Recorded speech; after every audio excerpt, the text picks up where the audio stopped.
Hey guys, welcome in. Today we're going to be making this super natural logo. We're going to be making it out of 1/4 inch Baltic birch. And wow, the editing is amazing. So it's 2 layers of 1/4 inch Baltic birch. This is a copyrighted image, so I'm not going to give you the pattern, but I'll give you a hint. The logo is already a cuttable pattern. Huh. So we're going to show you how to make an SVG file, and we'll go from there. So if that's something you're interested in, stick around. So we have Inkscape open. I found the logo I wanted to make, and I am just gonna, it's in my clipboard right now, so I'm just gonna paste it into the program. You can see that we have it locked, so the dimensions aren't gonna change. I'm just gonna shrink it down just to make it a little bit easier to see. There we go. Now, right now, it's a PNG file, so it is pixels. And we're going to change it into an SVG, which is a scalable vector graphics. So with vector, instead of having all those little points, you have nodes. So rather than having 100 dots to make a straight line, it'll have 2 nodes, and it's going to make the picture with math rather than with pixels. All right. So I'm going to select it, right click. We're going to go to trace bitmap. I have auto trace selected right now. I don't have any of the details turned on or anything. I'm just going to click apply. And what it did was it made an SVG file and laid it on top. So we're going to grab the PNG file. We're going to have to come back and grab the pointer. And we're done with this. So we're going to delete it. We're going to grab our SVG file. Now when I imported it, it did import a big line over here, right? It was just the way it was clipped. So we're going to just double click. We're going to grab these 2 nodes. Shift will let you select multiples, and then we're going to hit delete. That line's gone. So right now we have a big black blob. We're going to get rid of that. So we're going to click on it, and then we're going to come up to path, object. Yeah, fill and stroke. I've got shortcuts, so I don't do this a lot. So we have it selected. You can see the nodes. We're going to go to fill. We're going to click the X button. We're going to get rid of the fill. And now it looks like it's invisible. So we're going to go to the stroke paint, and I'm going to click on the solid. And then we're going to go to stroke style. Right now it's 2.835 points. We're going to bring it down to 1, just so we have a smaller line to work with. And there we go. Now we have a scalable vector file. So we can resize this to any size we want without losing any quality. We can send it to like CAD software if we wanted to 3D print this, or send it to a laser engraver, or send it to a CNC machine.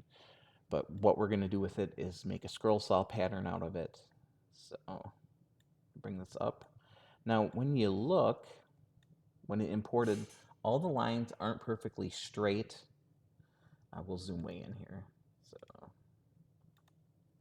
you can see how this line is very wonky. So if we click on it, it's got a whole bunch of different nodes. So we can start removing them. They're just like extra. So if you remove a node and it gets messed up, Control Z will bring it back. So we'll leave that node alone. Get rid of these 2 nodes. And now it's much more of a straight line. Same thing over here. We'll try deleting it. Grab these 2 nodes, come up to the top, say make a straight line. And we would just keep doing that until we're happy with the file. Holding this down the shift key, and then we can actually just back that up. And then when we remove this node, everything starts straightening out again. So we just play with it and make it as nice as we want it. But like I said, this is going on the scroll saw, so we can fix a lot of that on the fly. Save the file. If you click on it and you still have all the nodes, go up here to your cursor, select that, and now you can come up to the top. I want this in inches, and I want it to be, yeah, let's say 7 inches. So there we go. Send that to the printer. Because we're making a 2-layer pattern, I made 2 copies. This one is just going to be the outline, and then this one will be the center.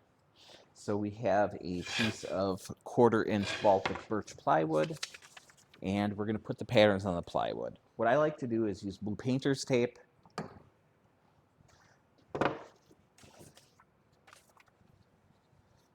So I don't want to use a ton of tape if I don't have to, so I'm just going to trace around the area that we're going to be using.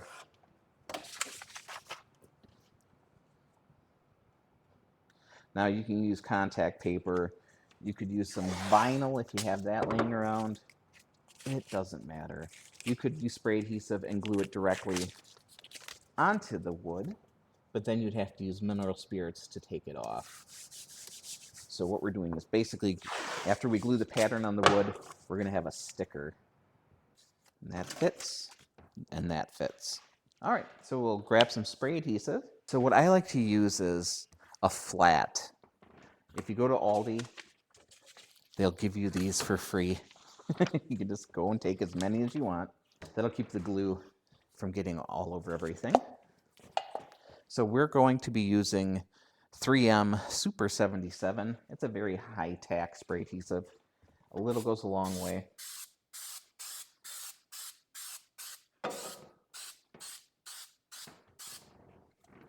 We're going to let that sit for a couple seconds to tack up.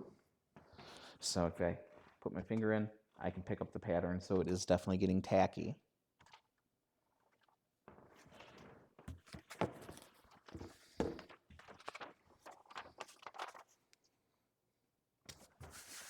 And we'll fix it to the wood.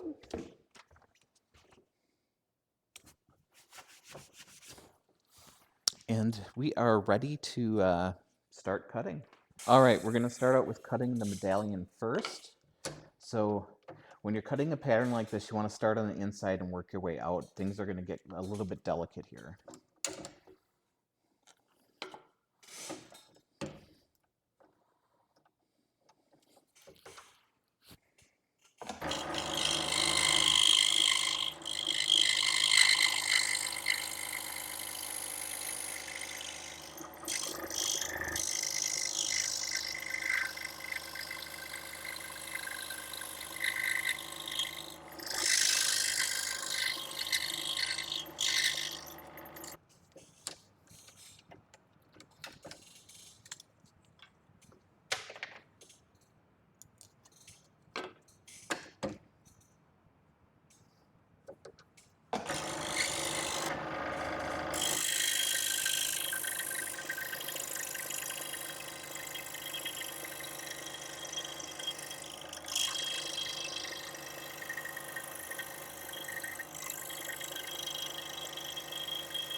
There we go. So the next step is to peel off the tape. The backer board here is just solid, so it's not delicate at all. If you look, you can see these are just being held in by this little area on each side. So when we peel it up, we're going to support those little bits.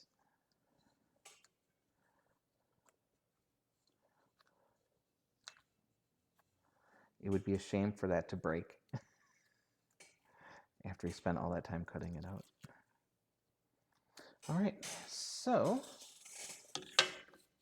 I'm just going to do a quick sand on the bottom just to clean up these little fuzzies, and we'll be right back.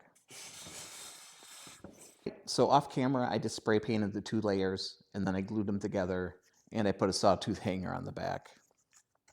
I think it turned out pretty nice. If you made it this far into the video, thank you so much. If you could give me a thumbs up and a subscribe, I would appreciate it. We got a lot of videos coming up in the near future. I'm just waiting on some stuff to get here. So yeah, thank you much, and have a great week.